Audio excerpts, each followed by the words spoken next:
The scenographer is a creative artist, scholar, and craftsman who should have knowledge and experience in both the world of visual art, dramatic art, and all aspects of the fine and applied arts. The scenographer's approach to the design of a production starts with the reading of the text, researches the dramatic structure and objective of the drama, conducts dramatic analysis of the play's dramatic actions and characters, researches of and transforms the directorial concept into expressive visual images and practical forms through the design process of drawing, painting, modeling, multimedia, collage, plans, and elevations. Production of A Mouthful of Birds. The stories in Mouthful of Birds burrow their way into your psyche and don't let go. The author, Samantha Schweblin, haunts and mesmerizes in this extraordinary collection featuring women on the edge, men turned upside down, and the natural order of the world at odds with reality. We think life is one way, but often it is not. Our expectations for how people act, love, fear, can all be upended. Each character in Mouthful of Birds must contend with the unexpected, whether be it a family coming apart at the seams, or a child transforming through growth, or a ghostly hellscape, and even murder. Schweblin's stories have the feel of a sleepless night, where every shadow and bump in the dark take on huge implications, leaving your pulse racing, and the line between real and the strange blur.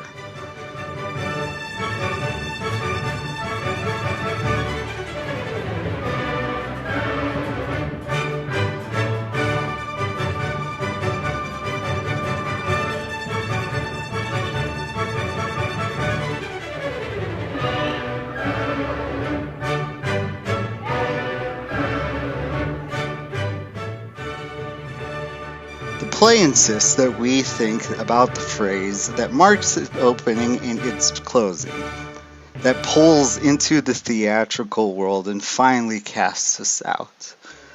The play's title and the play's most powerful image, the phrase, is ominous, laden with murder and mayhem. It is also hauntingly beautiful. A mouthful of blood and song, horror and beauty, death and new beginnings, the trending of bird bodies carries with it a sense of prophecy, of new words coming out of old skins, just as Churchill and Land's plague comes out of the back heat.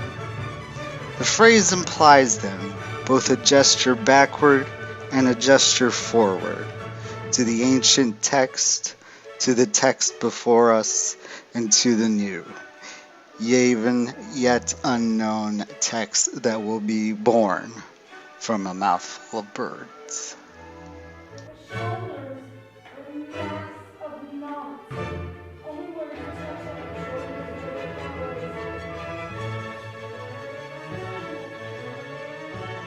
Production design.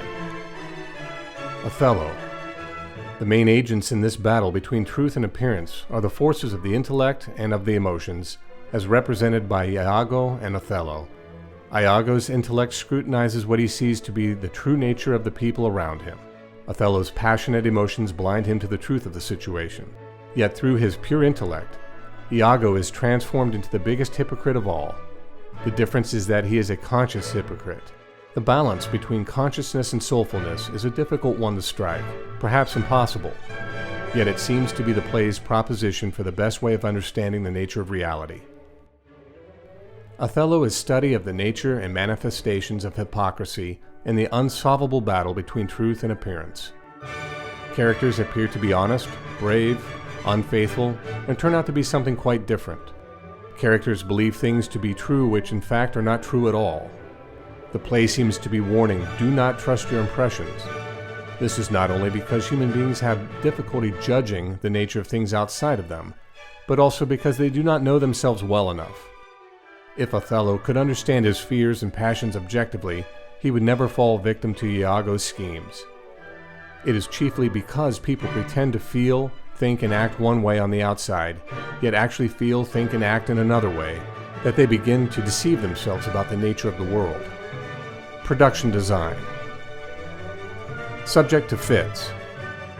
The play focuses on an epileptic and idiotic prince and his sporadic relations with a group of unrelated characters, sharing non-cohesive and rambling thoughts, experiences, and emotions.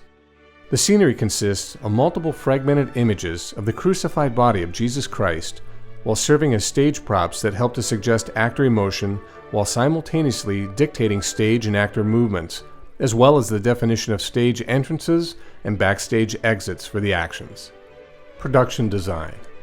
Guys and Dolls.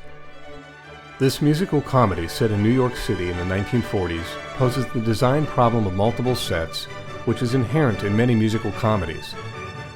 The settings required approximately 8 to 10 scenic locations, such as New York City street scene, the interior and exterior of a Save a Soul mission, the interior of the Hot Box nightclub, the Havana Hotel, the Havana restaurant, a newspaper stand, and an underground sewer system. The solution to this design problem for this production was a blend of flat cut-out, cartoon-like painted flying units, a city skyline backdrop, and a number of castered step and platform units, which were regrouped into various configurations to accommodate the necessary space and location for the given scenes. Guys and Dolls is a light, carefree view of New York City life in the 1940s. The musical requires a great number of acting areas of space in which the large cast can maneuver and dance. Given the large size and proportions of the E.J. Thomas stage, this requirement was easily fulfilled as it was used in conjunction with the scenic units positioned approximately to fill the stage space visually, yet allowed ample freedom of movement. The skyline backdrop was the unifying visual element for the production. It was constructed from cut-out Upson board on a 1x3 frame, divided into 3 sections for easy handling and permanently attached to a batten for the duration of the production. It was painted with an off-white base, then an application of 1/4-inch film tape was applied to accentuate the details. The interior and exterior of the mission was built using a basic flat construction with application of clear plastic for windows, ethafoam rods for architectural detail, styrofoam for molding, and 3-dimensional painting techniques to give the illusion of 3-dimensionality.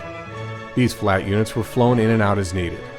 The street scenes were composed of 6-foot-high step and platform units that were painted on the various sides to represent either wood or marble, depending upon its composition. In addition to this, flat cut-out street lamps painted 3-dimensionally completed the stage picture. The remainder of the scenes were simply variations of the step units with additions of props and flying units to suggest the locale and mood. For example, the Hot Box Club was a configuration of the step units positioned parallel to the audience, exposing silver mylar red risers. On top of these units, an arch with tracer lights represented the flashy excitement of the nightclub atmosphere. Wait Until Dark. Contrasting the light atmosphere of the musical comedy of Guys and Dolls, the setting of Wait Until Dark accentuates the dark, foreboding interior of a New York basement apartment in the 1960s in which a mystery plot unfolds.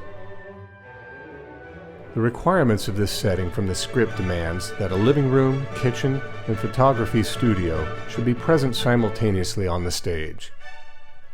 Within this space, it is also required that a basement window looking onto the street, an entrance door, a bedroom door, a small closet, a breakaway railing, running water, and a safe be present. The design application for this realistic interior successfully met these requirements through the juxtapositioning of flats and furniture, providing ample space for tense movement and thereby visually enforcing the dramatic impact.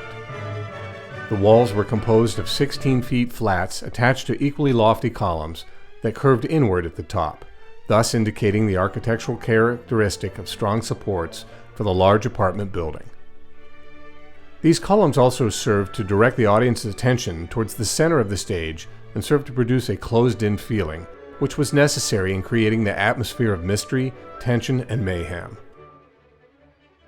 The color scheme also enforced this uneasy mood, as it was pale yellow-green wallpaper with dark brown heavy moldings and woodwork. Waiting for Godot. In Beckett's Waiting for Godot, the characters are fixed in a bizarre situation. Vladimir and Estragon, portraying two tramps, are unchanging and never relocate, waiting for something that they are uncertain about. Vladimir is the more optimistic personality who looks to the future with a hopeful solution, as opposed to Estragon, who is the pessimistic personality that seeks immediate change or else desires death. Pozo and Lucky are changing personalities and are conscious of time. They move on, however, for the rhythm of the absurd theater prevents them from leaving the situation. Inherit the Wind. Multifunction simultaneous set.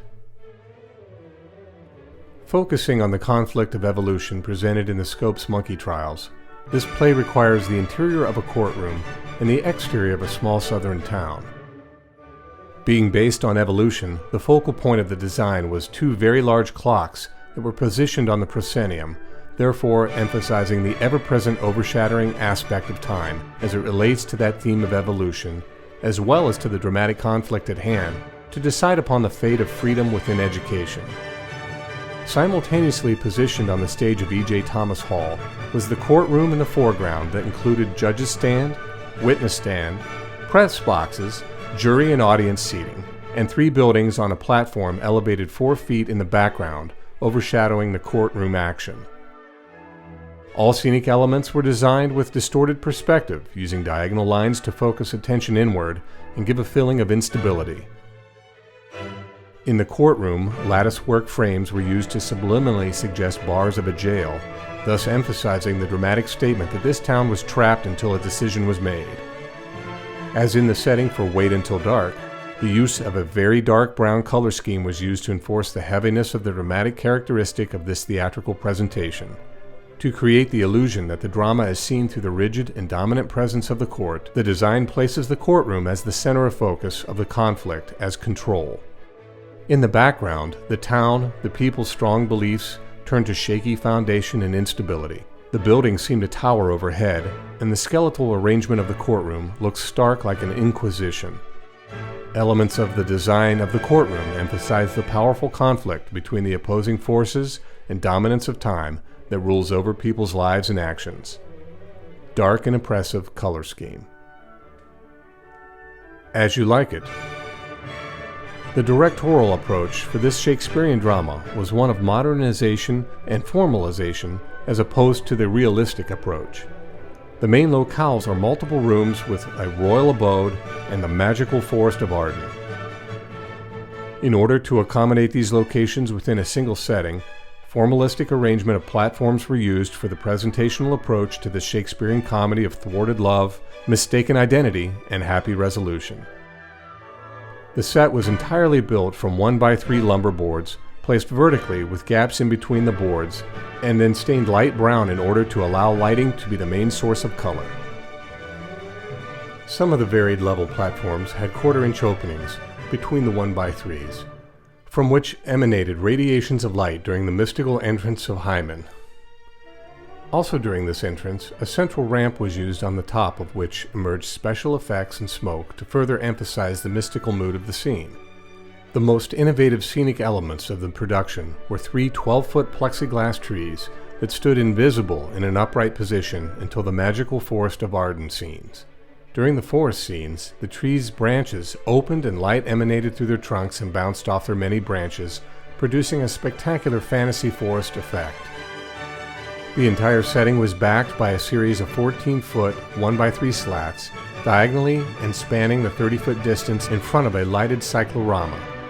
Through the negative space between the slats, a cyclorama shone through, thus enforcing depth and evoking the proper moods for each location. Working. Working can be described as a musical review in which the day-to-day lives, struggles, and frustrations of America's workers are presented. The design approach reflected this theme through the metaphor of time, as these working people are bound to the clock, the punching in and punching out. Therefore, using the metaphor literally, the set had a giant clock having 3 doors for entrance areas. From the doors, there were metallic steps leading to a central area to be used for dancing. The setting was framed with scaffolding as one would see in a construction site, and it was decorated with common street signs, other symbols of a busy modern world. The clock itself, the dominant focal point, was covered with silver and gold foil that was then aged and toned down for purposes of lighting. The general effect produced by this foil reflected the directorial concept that this was to be a circus-like atmosphere. Besides these visual elements, rear screen projection was used and shown from another door under the clock. Scarecrow. Having 2 distinctly different locations, Scarecrow provided an excellent learning experience in the art of scene shifting as well as visual variety. The first setting was a blacksmith's barn in which a witch and her lackey bring a scarecrow to life. This barn was composed of a series of hanging barn beams built in forced perspective, getting smaller as they go upstage. In the extreme upstage position, a representational barn back hung. This unit had practical barn doors. A blacksmith's furnace was built from styrofoam and painted realistically. From the beams hung ropes, babies, and farm implements. The stage door was covered with hay, vegetables, and corn stalks. In combination, these elements produced a very realistic and terrifying barn atmosphere. With a 15-minute intermission, this setting was changed into the parlor of the governor's mansion.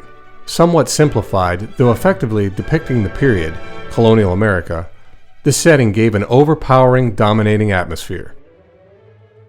This atmosphere was produced by the simple use of 4 main scenic elements: 2 16-foot self-standing doors, and 2 16-foot self-standing windows.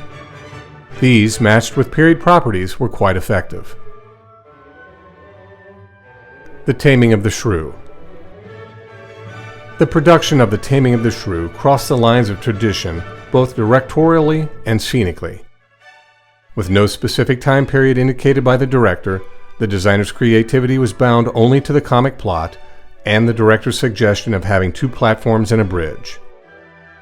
With these simplified suggestions, the designer produced double-raked platforms that sat on a stage floor covered with white paneling.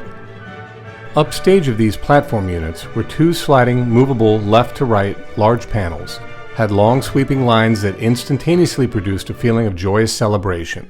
Behind these panels was a movable bridge from which entrances and exits were made. The general color scheme was textured off-white, over which a flogging technique was used with pastel blues, pinks, and yellows. The panels were painted using the same technique as the platforms. However, the addition of Italian Renaissance motifs, lightly painted and spattered, further enhanced the comic mood. The other scenic elements were flying balconies that also had a Renaissance flavor. The stage aprons had a hydraulic lift which were used during this production for changing set locations and entrance-exit areas, giving even greater visual and directorial possibilities to this production of Shakespeare's fun-filled social commentary. Hamlet. Multifunction, simultaneous scenic design. Hamlet is anguished and desires to make things right, to avenge his father's death. The design portrays the anguish for both Hamlet and the country of Denmark. Cool, subtle, and dark color schemes enforce an overwhelming feeling of disdain. The play's actions and the design elements enforce a bold controlling of impact with a touch of confused and indirect violence. Scenic elements enforce royal and dignified presence dominated by distorted, abstract forms in the background, as the people of Denmark stood surrounding the space, tragically looking on. The Venetian Twins. Simplified pictorial realism. The design represents the light, open, and airy presentation comedy of confusion. The design intended to simplify the Renaissance architectural elements and at the same time maintain environmental flavor of the period and style, blended with the feel and spirit of the comedy. Bright, rich, colorful set and costumes enforce the elements of the suspense in mid-air. Reality seems stitched, unimportant, but to be challenged and poked fun at, and suggest a light-sided view of life. Macbeth. The use of multimedia scenographic applications throughout the production. Conscience. Solidity of lives disintegrating, leaving shreds of brain cells, cutout structures, to insanity closing in. The use of projection on ceiling and back units creates the feeling of crawling into one's mind, a dark, long tunnel. Ecology of the mind and gagged in effect, deteriorating as Macbeth gradually rots, the elements of the unknown. Dwelling upon deceit and greed and the imprisoning results of a life based upon them, the set for Macbeth is dark and shadowy. They allow a place to hide, but their scantiness offers little cover. The pointed edges suggest caution and danger. The grid overhead, the tunnel shape of the stage, give a feeling of imprisonment. A trap seems evident. The elements of the production support the design in their darkness. The moving of the walls permits confinement of areas. The projections demonstrate expressing images of the mind that is in deception. The many shadows caused by lighting through the various obstructions maintain the importance of darkness and hiding. The costumes appear coarse, like the points on the wall units. There is a feeling effect of difficulty of passage without being snagged. Who's Afraid of Virginia Woolf? 1. Emphasis placed on whole setting. This set was obviously angled to give the audience the best perspective to this design. There are jogs in the walls to break up what would be a dull interior. Acting areas have been well defined throughout the relationship to the setting. 2. Emphasis to color, harmony, and line form. This set has a middle-class flavor to it, with a cluttered feeling in the surroundings without getting too busy. Different patterns and details within this set, the couch, coffee table, chair, are all varied, yet fit as a collection of similar design, fitting for a middle-class type atmosphere. 3. Simplification of detail. Here, clutter is dealt with simply by suggestions of the varied mismatched furniture.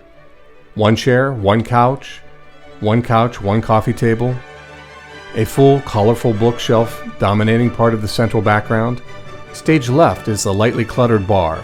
Center left is the plain door, with interesting yet not too detailed windows, and the strange yet simple door chimes alone on the widest jog, instead of a picture or something more decorative. 4. Symmetrical balance.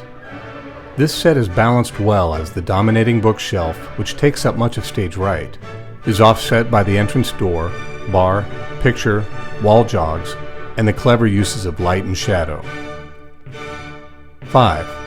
Sense of reality in design.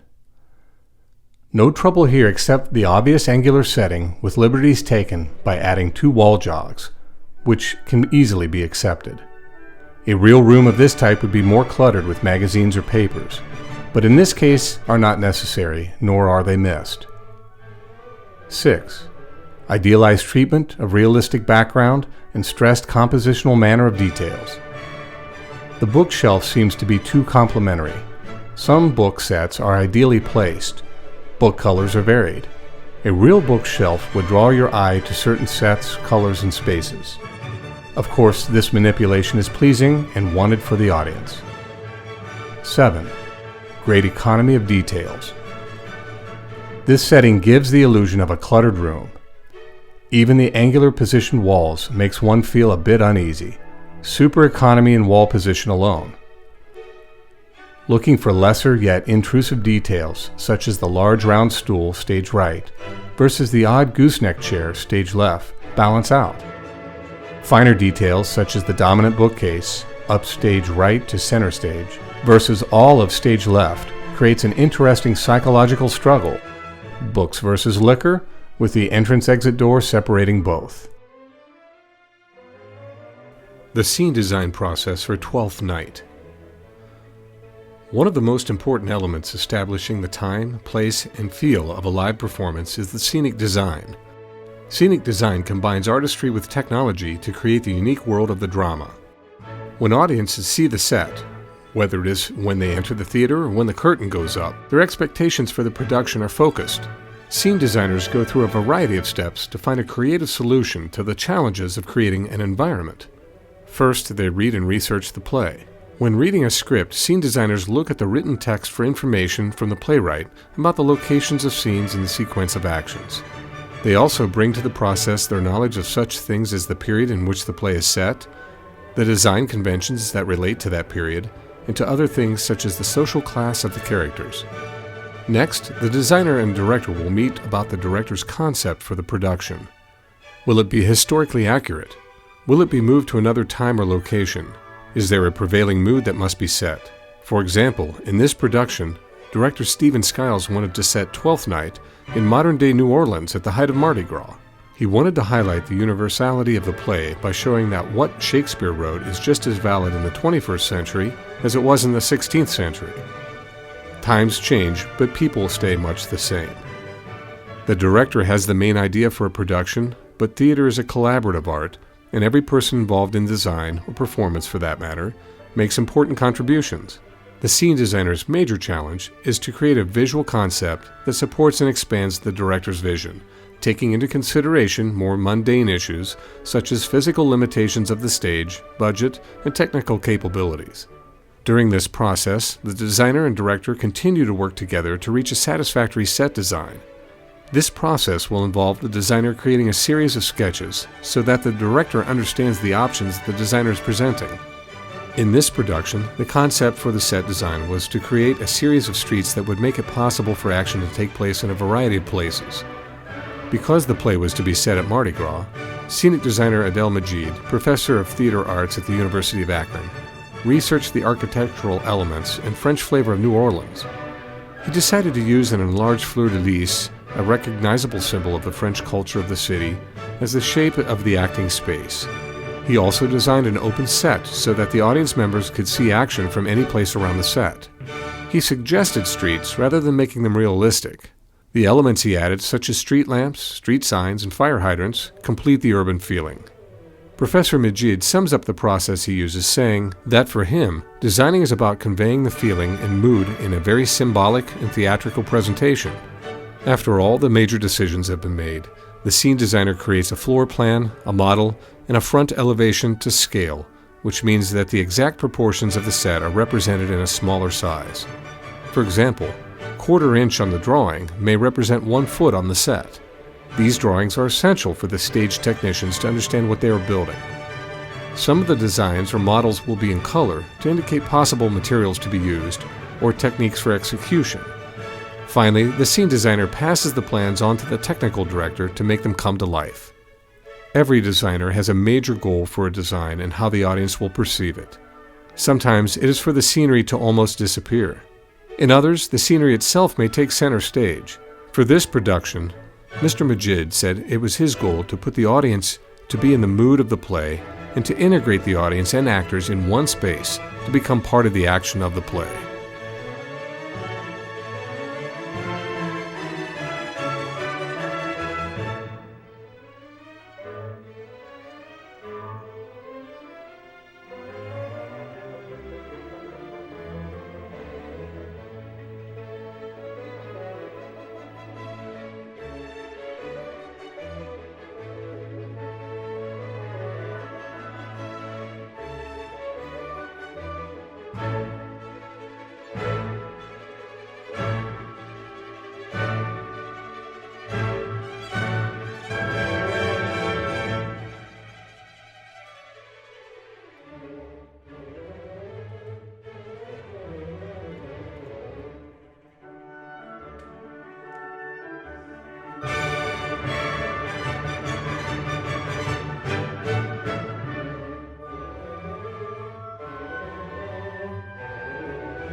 Design scenery for musical productions.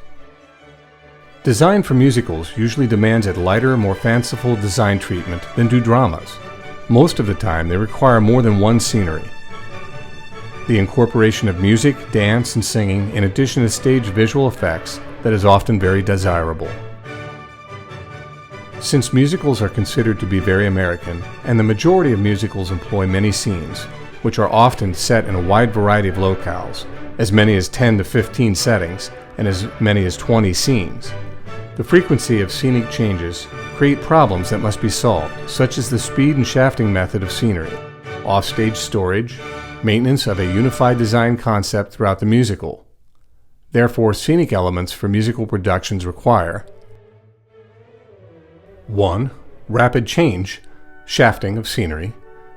2. Keep the stylized characteristic of the musicals.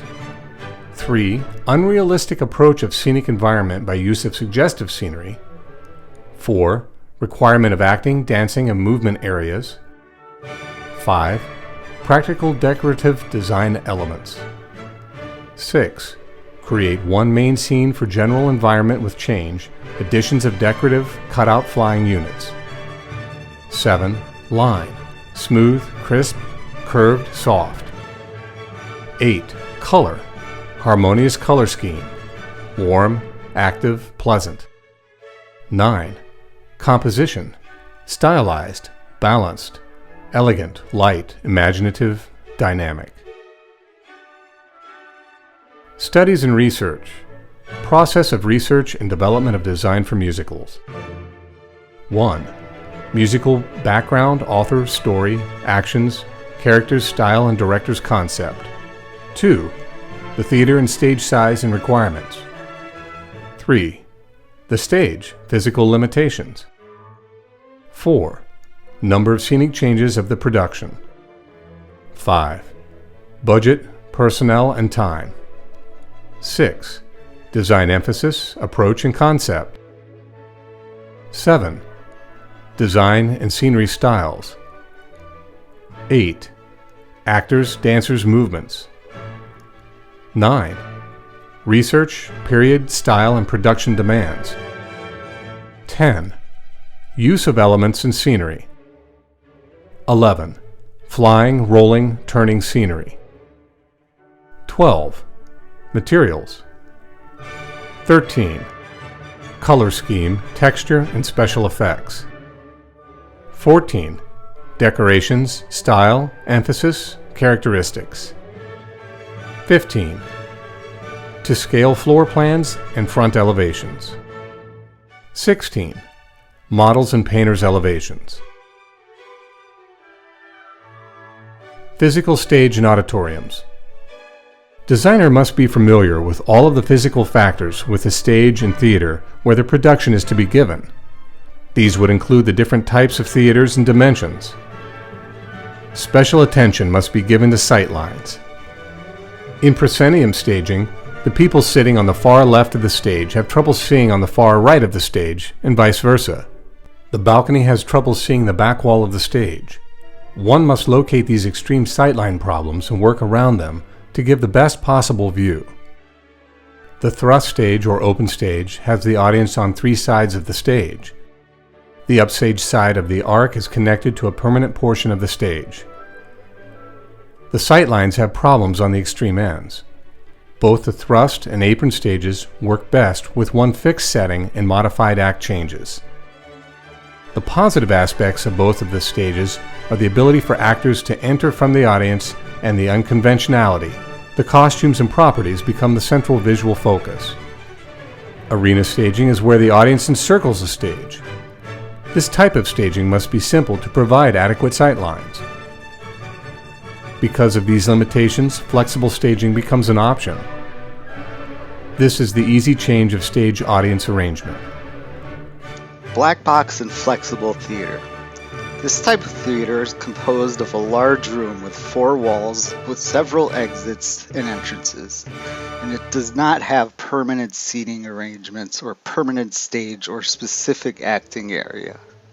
The entire space can be turned into a proscenium, thrust, or arena stage by design arrangement and the placement of the portable seating. This type of theater does not have a flying system, storage areas, or traps. It is economical to produce productions in black box and flexible theater. The stage and the acting areas are very flexible and can be arranged according to the production requirements. Different types of theaters. Proscenium theater, thrust stage, arena stage, flexible black box or new stage forms. Careful examination of the following: proscenium width, proscenium height, depth of stage, stage floor, apron, off-stage space, orchestra pit, back wall and grand drape, main curtain, second portal, grid system, fly gallery, backdrop, cutout drop, cyclorama, scenic units, ground row, footlights, light batten, front of house lighting portal, projection and media equipment, height of grid, all means of flying scenery available in that theater, possibility for the use of wagons or turntables, location of traps or trapped areas, space under stage if needed for access to trapped areas from below, shop limitations and size of doorways leading to the stage in relationship to the scenery, curtain tracks available and location of each if needed, availability of such aids as cycloramas and skydrops in CYC, all measurements pertaining to sight lines, problems having to do with lighting and location of lighting equipment, fire regulations concerning this particular stage as they affect the question of fireproof scenery, use of candles or oil lamps. The design process. Assuming the above information to be in the possession of the scene designer, he must next familiarize himself thoroughly with the script of the play and any background material furnishing necessary information for technical production. This research is important, especially in period plays. The designer must discuss the play at length with the director, getting his point of view concerning the style in which it is to be produced, a rough idea of the playing areas needed, etc. Perhaps a tentative floor plan will be worked out at the first conference of designer and director.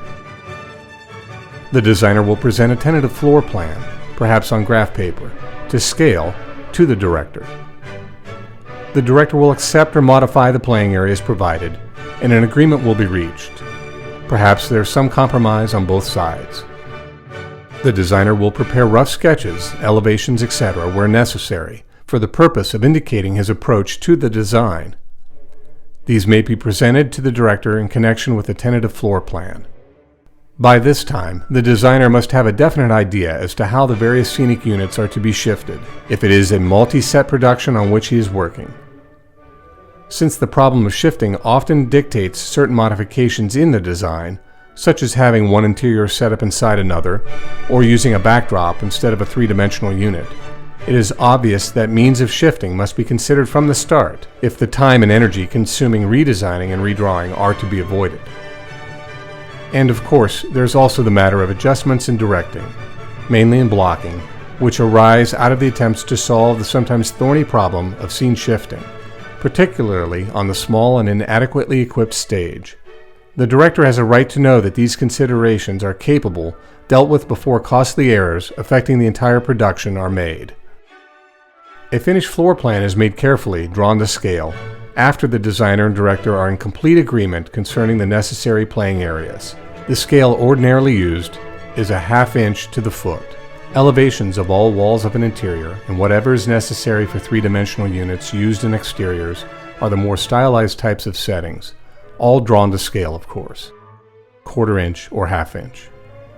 At this point, or sometimes even sooner, a scaled perspective or a model or both are made in order that everybody concerned with production can get a clear idea of all spatial relationships involved. If a set doesn't look right in perspective, it may have to be redesigned in part or completely. The model has certain advantages over a perspective in that spatial relationships are shown more graphically, especially to new persons not used to visualizing in 3 dimensions. Many actors, and even a few directors, are in this category. Also, a model may be viewed from any number of separate station points or view, while a perspective is drawn from only one. In addition, a model may actually be lighted with miniature lighting equipment on a fully equipped model stage. Scene changes may be made on a model set, with various units moved about for experimental purposes. This is useful, especially in a complicated set composed of many units. When all experimentation with design is finished and the floor plans definitely set, then detailed construction drawings may be made, showing the back of all units and any cross-sections or enlarged detail necessary to the technicians building the unit, as well as a matter of figuring materials needed and cost, and organization of work schedule. In the professional theater, painters' elevations are made for the purpose of indicating to the painters what color to paint each area of unit. In the educational and community theaters, these are usually not necessary because the designer himself supervises the paint crew. Painters' elevations are very rough sketches showing only color. The scenographer must develop skills related to historical understanding of the text, sensual perceptions, manners of language, and investigation. The scenographer must actively direct his vision so that it becomes instructed vision rather than vision that is impaired because it is uninformed. In other words, he must question what he sees. In order to develop his vision, he or she must possess 2 characteristics. The first is having a natural curiosity about the world in general, and the second is having a need to know the facts beyond the common perceptions of reality. He or she must be naturally reflective while constantly stimulating his or her mind. He or she is the person who sends the unconscious message to the audience and must be aware of what that message is that he or she is sending. The work of the theater starts as an idea or concept. These concepts literally come from everywhere. Concepts build upon each other to produce the final product. Imagination plays an important part of the development of these concepts. In fact, its real role in the creative process is to select, judge, reject, and synthesize all materials that come from external sources. Both the director and scenographer must frequently research topics in order to maintain their creativity. Creative research strives to discover the exact expression of the concept for a particular production of a play. Precision of intent should inform both the director's and cenographer's work. Their goals in research are to explore, to find, distill, and understand, to choose, to assemble, and to show what their concept is. Creative research is the means to the end of a poetic work of scenographic art. Visual and practice research. The scenographer must investigate the dramatic text if he is to be successful in producing a work of art that complements the text. However, he or she must keep in mind that the first reading of any text should be for enjoyment. The scenographer should consider the world of the playwright, since his imaginations were the foundation of the play becoming a staged play. Man's primary sense is his vision. All other senses add information to what is perceived through the eyes and gains information through the 4 paths of things seen, read, and things perceived, and things experienced. The development of these 4 areas is crucial to the visual artist. He must be able to work backward from the wholes to elements. He must be able to create a whole image from the one that is incomplete. In other words, he must look beyond the surface of something and look for the elements that produce meaning and information that is not obviously apparent. The scenographer utilizes his or her imagination differently than that of other artists and deals with imagery by creating scenes that depict the images he or she perceives from the play's text. The work is further complicated by the fact that the designer has to include the director's concepts as well as those of the playwright. He or she must merge the concepts of three to form a unity of direction for the play. The designer's purpose for the theater is defined. He or she must translate words into expressive images. The scenographer's relationship to the playwright is one in which he is the scholar. His ability to discover the hidden meanings of the playwright is pertinent to his interpretation of the script. The scenographer then has the freedom to begin creating his art in which he interprets the script. While this is the most desired relationship between the two artists, sometimes the playwright does provide boundaries for his art, which in turn limits the interpretation for the scenographer. The scenographer has the responsibility to read the play in many different ways. The first way he must read it is the same way an actor must read it to give him the subjective view of the play's world. The second way is as a director would read it, to gain an understanding of the pattern and flow of movement. Finally, he or she must read it as a scenographer, to gain insight in creating the visual environment that supports the first and second readings.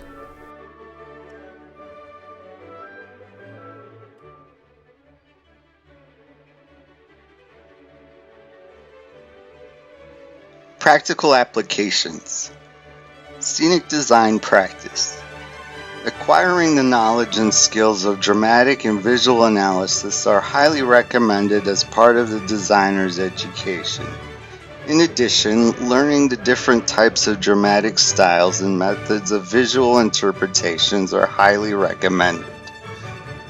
It is essential to introduce the teaching of different methods of design styles and the techniques of the art of perspective, such as the use of one. This knowledge and skills will provide the designer the ability for creating 2- and 3-dimensional effects and expressive visual illusion. Suggested practical projects. To create different space design for interiors using different methods of perspective. To create different space design for exteriors using different methods of perspective. To create different space designs for interior scenes with different composition. To create different space designs for exterior scenes with different composition. To create space design of romantic mood using different methods of perspective and composition. And to create dramatic space design of tragic mood using methods of perspective and different composition. Designs of different techniques and dramatic impacts are illustrated in the following examples. Designs to create mood by line. Draw a tree to suggest a mood for a scene of moonlight and roses for a young couple in love, a scene in which a person returns in autumn to a place where he'd been happy, a scene of murderers waiting to catch the victim, a scene in a wide desert with a lone cactus tree, a scene in a graveyard where a boy must pass alone. Designs to create mood by form. Draw a street with houses on both sides to fit the mood of each of the following situations. Make the lines of the houses, rather than the people, express the mood. A frightened boy from the country visits the city hoping to make his fortune. A couple pass through the street on their way to a lively party. A couple, weary and rather drunk, pass through the street on their way home. Designs to create mood from conventional forms or materials.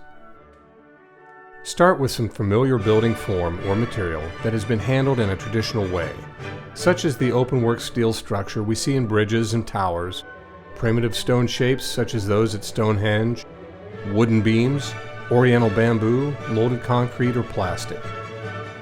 Design a setting from this conventional form or material in such a way as to create a mood, tortured and twisted, fantastic and playful, light, high and aspiring, heavy and oppressive, with horizontal lines and low ceilings. Or design from the conventional material a setting to fit a particular idea or image, such as a small, painful prison cell, a gay and expansive nightclub, a decorated birdcage that is charming but offers no escape, or a threatening structure partly seen over a hill or wall. Design for an expressionistic scene. Draw an expressionistic design for the scene in Death of a Salesman where Willie Loman hopes for a human response from his boss, but instead gets fired. The design should suggest how a room might appear to Willie after he has accidentally turned on the tape recorder and is maddened by the inhuman mechanical sounds. Design to create symbolic or abstract settings from conventional building forms. Take a familiar building form, such as a 19th century Gothic church, a Roman temple, bank building, an old-fashioned state capitol or courthouse, a Greek column, southern plantation mansion, or skyscraper. Treat it in either of these ways. As a simplified symbol that could be sketched in a cartoon or flashed across a screen in a movie montage, or projected on a back screen as a dream or fantasy. As a three-dimensional skeleton of a building with acting areas within it. Design for fantasy. Take a familiar setting such as a kitchen, a dining room, a bedroom, a barn, a garden with a pavilion, and treat it from the view of fantasy. As a scene in the style of a 13-year-old girl's dream of a bride and groom like the figures on a bridal cake. As a scene for the monsters or some monstrous people of reversed values. As a tumble-down scene for a dirty, bearded old hermit. As a poor boy's dream of lavish wealth. Designed to create symbolic scenic designs from conventional structures. Guidelines. Development of theatrical design from research of architectural sources from any period into a three-dimensional theatrical space design. Overlays, simplifications of unity and rearrangements of proper composition. Research architecture style of buildings such as a 19th century Gothic church. Treatment. Strip or simplify the structure down to essential forms of geometric shapes. As simplified shapes that could be sketched in a cartoon projected on the back of a screen or as a dream of fantasy. As a three-dimensional skeleton of a designed space structure with acting areas within it, around it, or in front of it. Scene design project. Design a realistic scenic design for the play After the Fall by Arthur Miller. Project outline and requirements.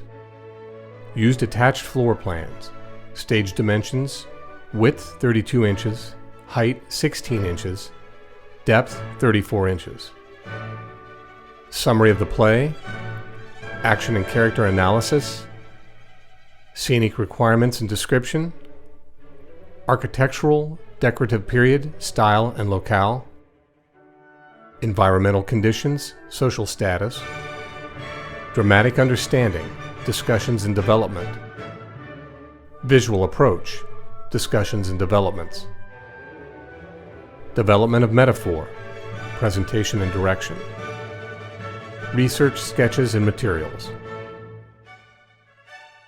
different ideas of scenery, different sketches and ground plans, final design sketch and ground plan, final to scale color design sketch, final to scale ground plan and design, drop point or grid, front elevation of all units to scale with all details and decorations, sections of the scenic units to scale, painter elevations to scale, indication of color and painting techniques, to scale model of the final design, design projects presentation and evaluation, painting with watercolor, materials, brushes, number 12, 6, 8, 4, 2, and 0. Large brush may be camel hair or other sable.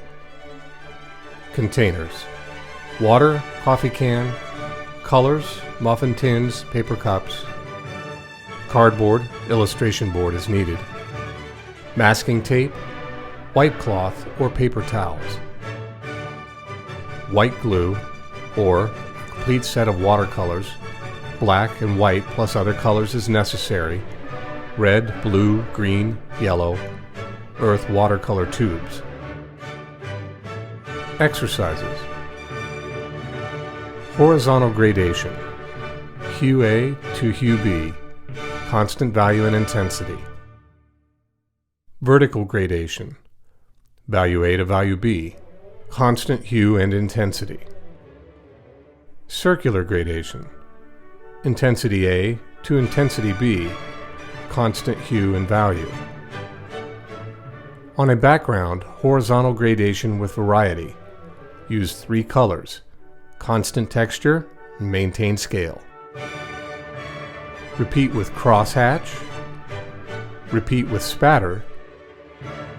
Repeat with scramble in 3 colors. Keep random and in scale. Scenic painting projects. The following are to be based on samples of illustrations or photographs brought to class and rendered in scene painting techniques. Wet graining in 3 colors to create a soft finished wood grain effect. Dry brush graining, board fence, to create a rough, unfinished wood texture. Brick using mortar, 3 reds, spatter, highlight and shadow. Partial or whole tree showing trunk, branch and foliage. Wallpaper with a value gradation in the ground and a reversal in the figure. Sky effect, sunny bright with scattered clouds and moonlight night. Architectural details using both straight and curved lining to indicate highlight and shadow. Use a straight edge for panels, columns, trim, or other details. The modern stage design is an art form created by designers who create a conceptual, visual, and dramatic interpretation of plays, musicals, or dance. To help the actors to make the point. The design is visually appealing, but at the same time dynamic, reflective, and expressive to the drama.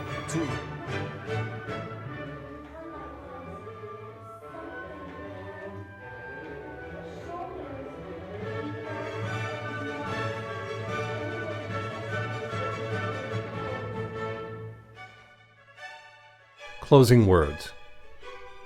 As the performer moves through this magical world of light, shadow, and color, the audience links the design elements together to feel and experience the life of the play, its mood and dramatic surroundings of scenic design.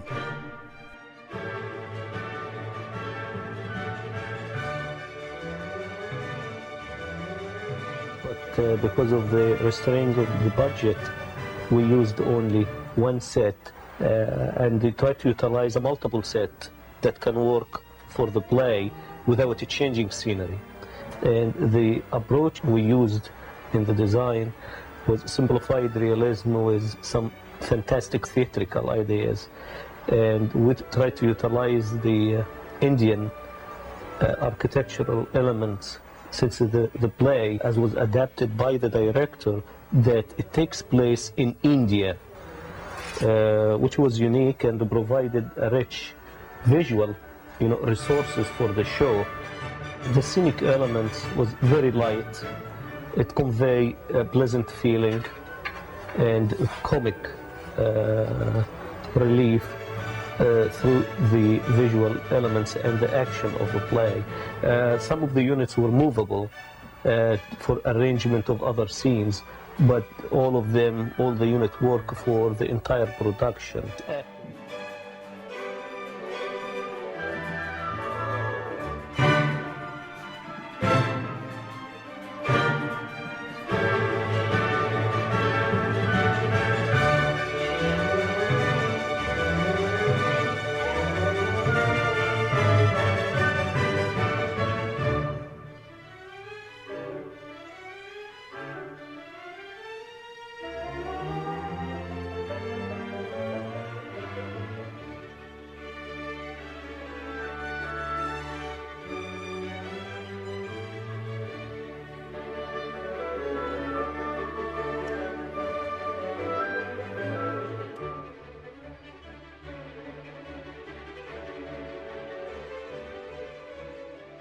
The design approach was one of the most effective in terms of how to implement the requirements of the play visually.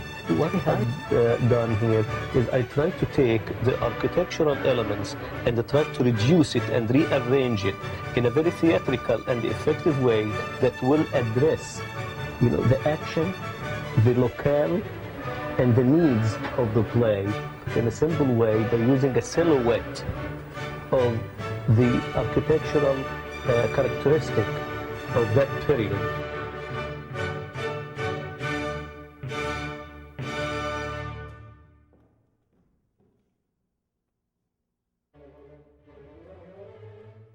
For Misanthrope, which was presented in a proscenium stage, the concept was entirely different.